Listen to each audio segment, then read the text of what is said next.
ప్రభునందు మాకు అత్యంత పురీలైన దేవుని ప్రజలందరికీ యేసుక్రీస్తు వారి ఉన్నతమైన పూజనీయమైన నామం పేరిట శుభాలు ప్రకటిస్తున్నాను. మీరంతా బాగున్నారా? మీ కుటుంబం క్షేమంగా ఉందా?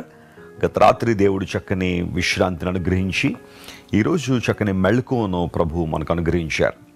ఆయన నామాన్ని కీర్తించినట్లుగా, సర్వశక్తుడైన ప్రభువుని సేవించినట్లుగా అనుదినము ఆయన వాత్సల్యత మన యందు నూతనంగా పుట్టుచున్నది కనుక మనం ప్రభువుని స్తుతింపబద్దులమై ఉన్నాం. ప్రతిరోజు ఒక దివ్య వాగ్దానాన్ని పరిశుద్ధ గ్రంథంలోంచి మనం ధ్యానం చేయడం వలన దేవుని యొక్క కృపలో మనం స్థిరపరచబడుతున్నాం. వాక్య సంబంధం ఉద్యమంలో కొనసాగుతున్నాం.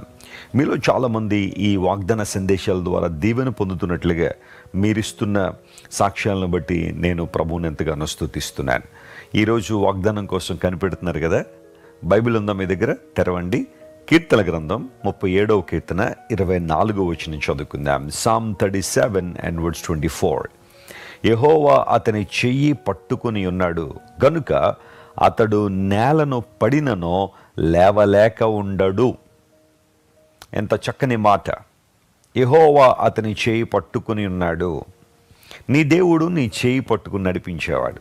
క్రైస్ట్ వర్షిప్ సెంటర్లో ప్రతి ఆదివారం కొన్ని వేల మంది ప్రభువుని ఆరాధించడానికి వస్తూ ఉంటారు కదా.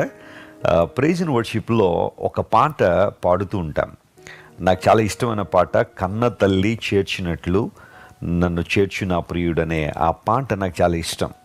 ఆయా సందర్భాల్లో ప్రైజ్ అండ్ వర్షిప్లో ఆ పాట పాడుతున్నప్పుడు అనేక మంది తమ హృదయాలు తెరిచి దేవుణ్ణి ఆరాధన చేస్తూ ఉంటారు. అందులో ఒక వచనం ఎలా ఉంటుంది, ఎంత బాగుంటుందంటే ఆ వచనం, చేయి పట్టి నడుపును శిఖరముపై నిలుపును అని. ఆ లైన్ నాకు చాలా ఇష్టం.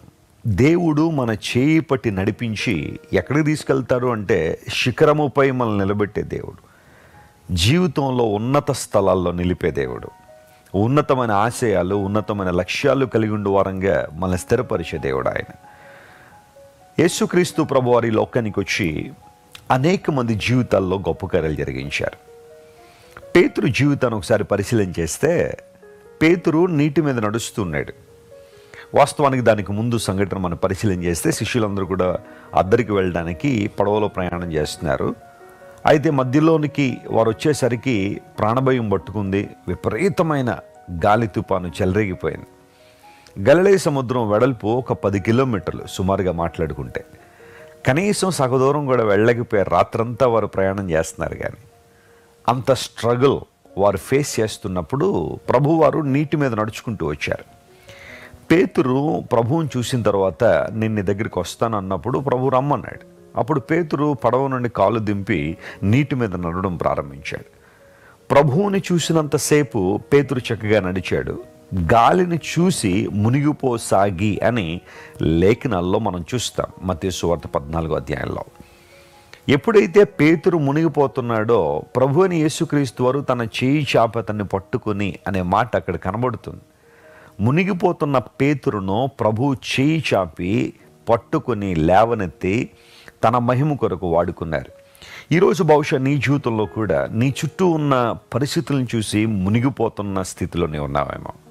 అనారోగ్యాలను చూసి ఒకవేళ బాధపడుతున్నావేమో. దారి తప్పిపోయిన నీ భర్తను తలుచుకుని ఏడుస్తున్నావేమో. దారి తప్పిపోయిన నీ భార్యను తలంచుకుని దుఃఖపడుతున్నావేమో. ఏదో రకమైన సందిగ్ధత, ఆ అసమానత నీ జీవితంలోకి రావడం వలన తట్టుకోలేక మునిగిపోయే పరిస్థితులు ఉంటే, నీ దేవుడు ఎంత మంచివాడు అంటే, ఆయన ఎంత ప్రేమగలవాడంటే నీ చేయి పట్టి నిన్ను లేవనెత్తడానికి ఆయన ఇష్టపడుతున్నాడు. ప్రపంచ చరిత్రలో ఈనాటి వరకు కూడా యేసు ప్రభు అనేక మందిని లేవనెత్తారు. జిగటగల దొంగ ఊబిల్లో ఇరుక్కుపోయిన వారిని, నాశనకరమైన గోతులో దిగిపోయిన వారిని, శ్రమలు ఇబ్బందులనే గోతుల్లో పడిపోయిన వారిని ప్రభు తన చెయ్యి చాపి పైకి లేవనెత్తి నిలబెట్టారు. ఇక్కడ చదవబడిన వాక్యభాగం ఎంత బాగుంటుందంటే, యెహోవా అతని చేయి పట్టుకుని ఉన్నాడు కనుక అతడు పడిపోయినా తిరిగి లేస్తాడు. ఒకవేళ నీ జీవితంలో ఏదో రకమైన అనాలోచిత నిర్ణయాన్ని బట్టి పడిపోయావా? నువ్వు పడిపోయిన స్థితిలోనే ఉండాలని దేవుడు కోరుకోవట్లేదు. నువ్వు లేవాలి. దేవుని కొరకు నువ్వు పరిగెత్తాలి. సత్యం కొరకు నువ్వు జీవించాలా. దేవుని చిత్తంలో నువ్వు కొనసాగాలి. నీ కుటుంబం అంతా కూడా ఆనాడు యెహోషువ చెప్పినట్టుగా నేనును నా ఇంటి వారిని యెహోవాను సేవించుదాం అన్నట్టుగా మీ కుటుంబం అంతా కూడా దేవుని సేవించే వ్యక్తులుగా మీరు ఉండాలి. అప్పుడు కదా దేవుని దీవెన మీరు చూస్తారు. ఈరోజు పడిపోయిన స్థితిలో ఉండొద్దు. దేవుని సహాయాన్ని కోరుకో. ప్రభువా నా చేయి పట్టుకో ప్రభు అని ప్రార్థన చేయి. ఆయన నిన్ను లేవనెత్తి తన మహిమ కొరకు నిలబెట్టి నువ్వు ఎలాంటి పరిస్థితుల్లో ఉన్నా తన రాజ్య విస్తరణ కోసం దేవుడిని వాడుకుంటారు. గొప్ప శాంతి సంతోషం నీ హృదయంలో ప్రవహిస్తారు. ఆత్మరక్షణ ద్వారా నీవు దేవుని యొక్క సమాధానాన్ని హృదయంలో అనుభవించడం వల్ల అనేక మందికి ఆశీర్వాదకారకుడిగా ఆశీర్వాదంగా నువ్వు మారతావు. ఇదే దేవుడు మాట్లాడుతున్నావు. నువ్వు పడిపోయిన తిరిగి లేస్తావు. అపవాది ఏమంటాడంటే నువ్వు పడిపోయిన స్థితిలోనే ఉండు, దేవుడు నిన్ను లేవనెత్తలేడు, ఆయన దగ్గర నువ్వు రావద్దు, ఈ పడిపోయిన స్థితిలోనే ఉండిపో అని అపవాది నీ చెవులు అబద్ధాలు చెబుతాడు. వాటిని నమ్మొద్దు. లే, దేవుడు నేను లేవనెత్తడానికి ఇష్టపడుతున్నాడు. ఆయన మంచి సమరయుని చరిత్ర మనం బైబిల్లో చదివితే త్రోవ ప్రక్కన పడిపోయిన వ్యక్తిని లేవనెత్తాడు మంచి సమరయుడు. మన ప్రభు అయిన దేవుడు మంచివాడుగా ఈ లోకానికి వచ్చి త్రోవ ప్రక్కన పడిపోయిన మనలను దెబ్బల చేత కొరప్రాణంతో ఉన్న మనల్ని లేవనెత్తి తన మహిమ కొరకు వాడుకోవాలని ఆయన ఆశిస్తున్నాడు. ఈరోజు ఇదే వాగ్దానాన్ని క్లెయిమ్ చేసి ప్రార్థన చేయండి. ప్రభువా, నన్ను నిలబెట్టే దేవుడు, నన్ను బలపరిచే దేవుడువు, నా జీవితంలో అద్భుతాలు చేసే దేవుడు గనుక, నా చేయి పట్టుకుని ఉన్నావు గనుక నీకు వందనాలు, నీకు కృతజ్ఞతలు అని చెప్పి దేవుని స్తుతిస్తూ ఆయన వైపు చూడండి. ఖచ్చితంగా మీ జీవితంలో దేవుని యొక్క సహకారాన్ని అనుభవిస్తారు. ప్రేమగల తండ్రి, ఈరోజు మీరు మాతో మాట్లాడిన ప్రతి మాటను బట్టి నీకు స్తోత్రాలు. మా జీవితాల్లో నీకున్న ప్రతి మంచి ప్రణాళికను బట్టి నీకు వందనాలు. నీవు మా చేయి పట్టుకున్నావు గనుక మేము పడిపోయినా తిరిగి లేస్తామనే గంభీరమైన వాగ్దానాన్ని మా జీవితంలో మీరు ఇచ్చారు. మా ప్రియులు ఎంతమంది అయితే ఆధ్యాత్మికంగా దిగజారిపోయారో, ప్రభువా పడిపోయిన స్థితిలో ఉన్నారో వారందరినీ ఈరోజు మీరు లేవనెత్తండి.